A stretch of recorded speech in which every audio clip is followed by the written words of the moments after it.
दुनिया के सबसे बेहतरीन कामों में से एक है मेहमान नवाजी करना यानी हॉस्पिटैलिटी का कारोबार।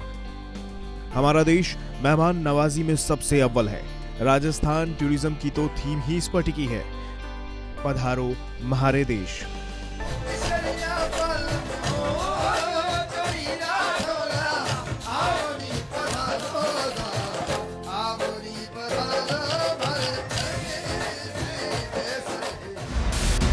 लेकिन इस कारोबार का काल साबित हुआ 2020।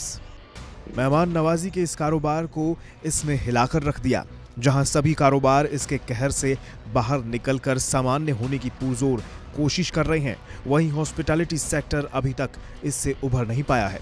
ये साल इस सेक्टर का सबसे बुरा ख्वाब साबित हुआ है। इस समय के दौरान होटलों के कमरे वीरान रहे, कई रेस्तरां पूरी तरह से बंद होने की कगार पर पहुंच गए।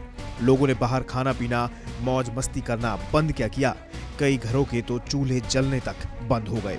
माना जा रहा है कि इस इंडस्ट्री को वापस उभारने में अब कई साल लग जाएंगे। पूरे भारत में जितने भी लोग काम करते हैं उनका करीब 12.75% हिस्सा होटल और टूरिज्म इंडस्ट्री में ही काम करता है।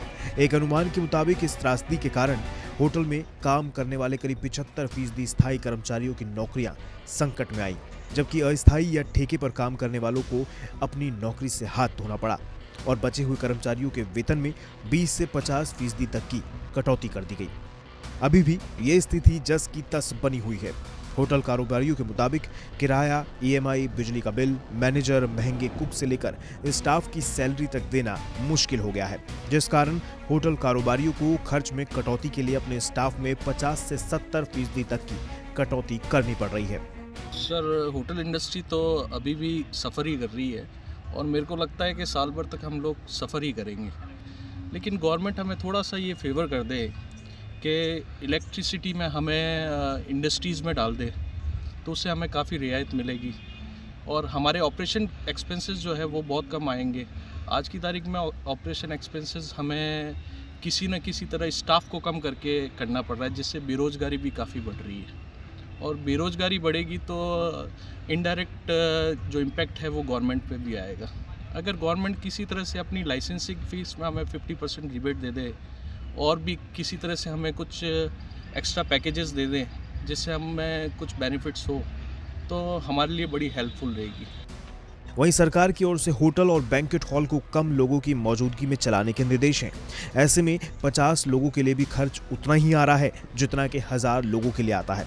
ऐसा इसलिए क्योंकि कम लोगों की मौजूदगी के बावजूद बिजली का बिल या होटल और रेस्तरां के रखरखाव पर किए जाने वाला खर्च पहले जैसा ही है, जिस कारण या तो कारोबारी अपना कारोबार समेटने को मजबूर हैं या फिर यहां काम करने वाले लोगों को नौकरियों से निकाल रहे हैं।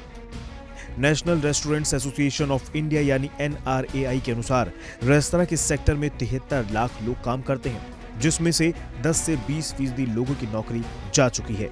मतलब करीब 15 लाख लोग बेरोजगार हो चुके हैं। हम उम्मीद कर रहे हैं कि इस बजट में सबसे पहले तो जो हमारे जो लोन थे उसके कर्ज की माफ़ी होगी। हमें फ्रेश लोन चाहिए होंगे वर्किंग कैपिटल के लिए सस्ती दरों पे, बहुत अत्यधिक ज़रूरी है। साथ साथ जो हमारी GST की दरें हैं वो हमारे जो आसपास के देश हैं उनसे हमें उसी लेवल पे लेके जाना पड़ेगा, क्योंकि जितने हमारे आसपास के देश हैं उनमें GST कम होने के बजाय काफ़ी टूरिस्ट बाहर जा जाता है। सही मायने में होटल इंडस्ट्री पर कोरोना संकट की सबसे ज्यादा मार पड़ी है। इस उद्योग को सबसे पहले बंद किया गया और इसे खोलने की इजाजत भी काफी देर से मिली।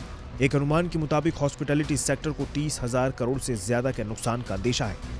इस सेक्टर को बड़े नुकसान से बचाने के लिए इंडस्ट्री की सरकार से कुछ प्रमुख मांगे हैं, जैसे GST और केंद्र राज्य के अन्य एडवांस टैक्स चुकाने से फिलहाल राहत दी जाए। अगले 2 से 3 साल तक के लिए GST रेट काफी कम किया जाए, जो कि अभी बड़े होटलों के लिए 12 से 18% तक है। इसके अलावा आगे सभी तरह के लाइसेंस और परमिट फीस माफ की जाए। रिजर्व बैंक के लोन का 3 महीने वाला मोरेटोरियम कम से कम 1 साल तक किया जाए। आज देश का हॉस्पिटैलिटी सेक्टर सरकार से उम्मीद लगाए बैठा है कि सरकार कोई रणनीति बनाए और इस सेक्टर को बर्बाद होने की कगार पर पहुंचने से बचाए।